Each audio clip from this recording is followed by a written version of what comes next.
টানটানা কক্সবাজার আইসা পড়ছি। আহা কি আনন্দ বাতাসে আকাশে। শালার লাগেজটাও কম ওজন হয় নাই, যেন আস্ত একটা মরা গরু। এ এ চোর চোর, আমার লাগেজ নিয়ে গেল কেউ, ধরো। আরে স্যার, আমি চোর না তো বাটপার, না মানে আর কি হোটেলের লোক, আপনাকে হেল্প করার জন্য আসছি। লাগতো না আমার হেল্প, আমি গুলিস্তানে ব্যবসা করি, চেহারা দেখলে চোর বাটপার চিনতে পারি, আমার ব্যাগ আমি নিজেই নিতে পারি। এই হোটেলের ফর্মে কি জানি লিখতে হইব, সবই তো বইলা গেছি, পাইছি, ওনারটা নকল করতে হইব। একটু ভাব নেই যাতে বুঝতে না পারে আমি তারটা নকল করতেছি। ফর্ম পূরণ শেষ কাকা, আমার আগে চাবি দেন, আমি আগে রুমে যাই। এই বেটার এ বেটা, আমার লিফটে নিয়ে যা। ফৈনির পুত গেল গা, যা ফৈনির পুত, আমার রাইখা গেছ না, তোর বাসর রাইতে হইব না, না মানে আর কি বউর সাথে বনিব না। আমি সিঁড়ি দিয়ে দৌড়াই আগে চললা যাবো। হ্যাঁ হ্যাঁ, দেখো বাচ্চা, আমি তোমার আগে চলে এসেছি। আর ইস্তালা গেট খুলে না কেন? ওই ফৈনির পুতে তো আগে ঢুকতে গেল, ওর দূর দূর, গেট খুলে না কেন? যাক, অবশেষে হোটেলের ভেতর ঢুকতে পারছি। ওয়াও, হোটেলের এখান থেকেই মনে হয় কক্সবাজার দেখা যাবে। ইস, এই দেয়ালটার জন্য কিছুই দেখা যাচ্ছে না। আইডিয়া, এই লাগেজটার উপর দাঁড়িয়ে মনে হয় দেখা যাবে। বাহ বাহ বাহ বাহ, কক্সবাজারের কি সুন্দর দৃশ্য। হোটেল ভাড়া কিছুটা বাড়াই দিতে হইবে এর জন্য। ওরে সালা, বিছানাটা তো ভালো নরম আছে। কক্সবাজার পরে, আগে বিছানাটার সাথে একটু মজা নেওয়া যাক।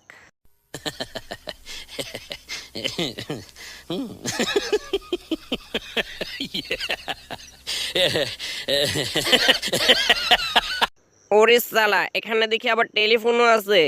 যাক, কক্সবাজার ঘুরি আর না ঘুরি, এখান থেকে এটা দিয়ে গার্লফ্রেন্ডের সাথে আনলিমিটেড কিস্তি দেওয়া যাবে ফ্রিতে ফ্রিতে মন মতো। অনেক রাত হয়েছে, ঘুমানোর আগে আমার কুত্তার বাচ্চাটারে ঘুম পাড়াই নেই। হায় হায়, এটা কি হলো? বুঝতে পারছি, ওর গার্লফ্রেন্ডকে নিয়ে আসি নাই দেখে ওই রাগ করে আত্মহত্যা করলো। যাই হোক, জানালার পর্দাটা অনেক নোংরা হয়ে গেছে, আমার বাসায় থেকে নিয়ে আসা রেডিমেড পর্দাটা এখানে লাগিয়ে দিতে হবে। টানটানা, ড্রিল মেশিন দিয়ে দেয়াল ফুটা করে আমার সাথে করে নিয়ে আসা পেন্টিংটাও এখানে লাগিয়ে দিতে হবে। হ্যাঁ হ্যাঁ, কাম তামাম, খেল খতম। কি ব্যাপার, পাশের রুম থেকে শব্দ আসছে কিসের? ও চান্দু, তুমি ভালো রুমের সাথে অ্যাটাচ বাথরুম পেয়ে গোসল করতেছো, দেখাচ্ছি মজা। হ্যাঁ হ্যাঁ চান্দু, যাও যাও, দেয়াল কেটে তোমার রুমে গিয়ে আমি গোসল করে আসবো। কি ব্যাপার, এ তো মনে হচ্ছে ভূমিকম্প শুরু হয়ে গেছে, এখনই উপরে গিয়ে চেক করতে হবে কি হচ্ছে। হ্যাঁ হ্যাঁ চান্দু, যতই চেক করো তোমরা আমার চুলটাও বুঝতে পারবে না, যা ঘটনা ঘটানোর আগেই ঘটায় ফেলছি। টানটানা। হ্যাঁ হ্যাঁ, তাড়াতাড়ি করে এখন আমি এখান থেকে ভাগি। কক্সবাজার আসার পর এবার একটু মন মতো সমুদ্র সৈকত থেকে ঘুরে আসা যাক। ধর কিরামটা লাগে, একে তো লিফট বন্ধ, তার উপর সিঁড়িতে আসি পড়ে গেলাম এই বুড়ি মহিলার পেছনে। উনি যেভাবে হাঁটা শুরু করছে, আমার তো মনে হচ্ছে না আজকেই সিঁড়ি পার করা শেষ হবে। কক্সবাজার যাওয়া তো পরের কথা। ধর, মনে হচ্ছে এই বুড়িকে ধাক্কা মেরে নিচে ফেলে দেই। না না, তাও করা যাবে না, তাহলে আবার মরা মেরে খুনের দায় দিতে হবে।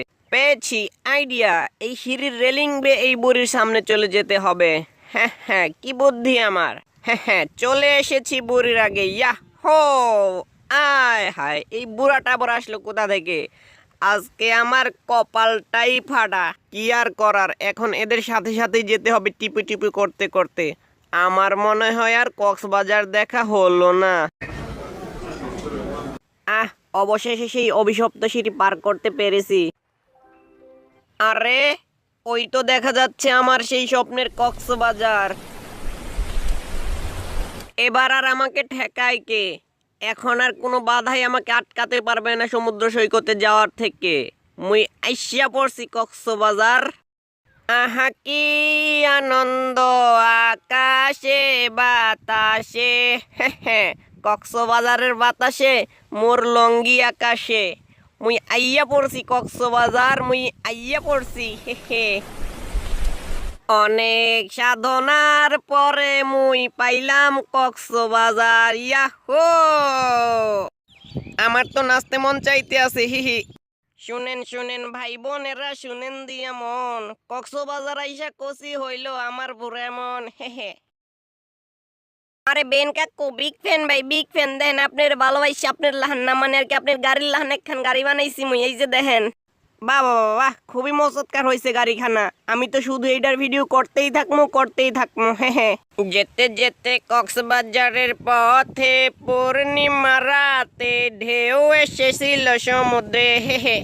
কক্সবাজার আইয়া মোর খুবই ভালো লাগতে আছে। আপনারা যদি এই ভিডিওতে 500 লাইক কইরা দেন তাইলে মুই আবার আইমু কক্সবাজার। আজকের মতো সবাই রে টাটা। হ্যাঁ, কক্সবাজারের পর এবারে পালা হচ্ছে সাজেক ট্যুর। ভালো মতো সবকিছু গুছিয়ে নেই। না, শালার সুটকেসটাও ঠিক মতো লাগানো যাচ্ছে না, মনে হচ্ছে জিনিসপত্র সব কমাতে হবে। সাজেক গিয়ে কয়দিন থাকবো সবকিছু হিসাব করে জিনিসপত্র নিয়ে যেতে হবে। মাত্র এই কয়েকদিনের জন্য এত বড় তোয়ালে দিয়ে কি হবে? এটার এই শর্টার ভার্সনটাই নিয়ে যেতে হবে। হ্যাঁ, এটাই পারফেক্ট। মাত্র এই কয়েকদিনের জন্য এত বড় প্যান্ট কোনো কাজে আসবে না, এই ছোট প্যান্টটাই নিয়ে যেতে হবে। আর জুতা একটা হলেই যথেষ্ট। শার্ট তো আছে অনেকগুলা, এখান থেকে পছন্দ মতো একটি নিয়ে যেতে হবে। কোন শার্টটা নেওয়া যায়? ওপো 10, 20, 30, 40, 50, 60, 70, 80, 90, 100। না, শার্ট এটা পছন্দ হয়নি, চেঞ্জ করে অন্যটা দিতে হবে এটার জায়গায়। হ্যাঁ, এবার না হয়ে যাবে কোথায়? 80, 90, 100, এই তো হয়ে গেছে। আর ব্রাশটাও তো এত বড় দরকার নেই, ভেঙে ছোট করে নিয়ে যেতে হবে, এই তো হয়ে গেছে। আর পেস্টও এত দরকার নেই, ফেলে কমিয়ে তারপর নিয়ে যেতে হবে, এটুকুই আমার জন্য যথেষ্ট। আর মাত্র এই কয়দিনের জন্য এত বড় প্যান্ট দিয়ে কি হবে? কেটে ছোট করে নিয়ে যেতে হবে। আর পকাত করে কেটে প্যান্টটাকে ছোট করে ফেলতে হবে, এই তো হয়ে গেছে। কাম তামাম, পয়সা হজম। এখানে এটা কি? হায়, ছোট প্যান্ট তো একটা ছিলই, শুধু বড় প্যান্টটাকে কেটে ছোট করলাম। এই পুতুলটাকে কি করা যায়? এটা কি গলা কাটবো নাকি পা কাটবো? কোনটা কেটে নিয়ে যায়? না থাক, এটাকে কাটবো না, এটাকে পুরোটাই নিয়ে যাব। হ্যাঁ, ব্যাগপত্র সবকিছু গুছানো শেষ। সাজেক মুই আইতে আছি। হায়, এই বইটাকেই তো নেওয়া হয়নি। আর এদিকে এটা কি? হায়, বড় সুটকেস নিচে রেখে আমি ছোট সুটকেসে জায়গা হয় না বলে সবকিছু ফেলে দিলাম। কি আর করার এখন, এই প্যাক করা ছোট সুটকেসটাকে বড়টার ভেতর ভরে নিয়ে যেতে হবে। টাকা দিয়ে কিনেছি তো, কাজে তো লাগাতেই হবে। এটাই তো মনে হচ্ছে সাজেক যাওয়ার ট্রেন। আর 7-5 না ভেবে ভেতরে গিয়ে টপ করে খালি জায়গাটায় বসে পড়ি। প্রথমেই সুটকেসটাকে জায়গা মতো রেখে নেই, এই তো হয়ে গেছে। এখন এখানে একটু আরাম করে বসা যাক। হ্যাঁ, পাশের কাকু বই পড়তেছে, সো আমিও বই পড়ি। সাজেক যেতে যেতে সময়টা খুব ভালোই কেটে যাবে। বাহ, বাহিরের দৃশ্যগুলো কি সুন্দর, আমাদের সাথে সাজেক যাচ্ছে মনে হচ্ছে।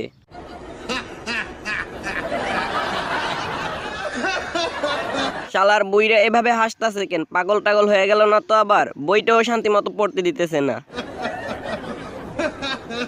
বইটার হাসির আওয়াজ আটকানোর জন্য হাত দিয়ে কান ধরে আছি, তাই মুখ দিয়ে পৃষ্ঠা উল্টাতে হবে। না, বুইড়ার এই অত্যাচার আর মানা যাচ্ছে না। টাই দিয়ে কান আটকিয়ে দেখি হাসির আওয়াজ আটকানো যায় কিনা।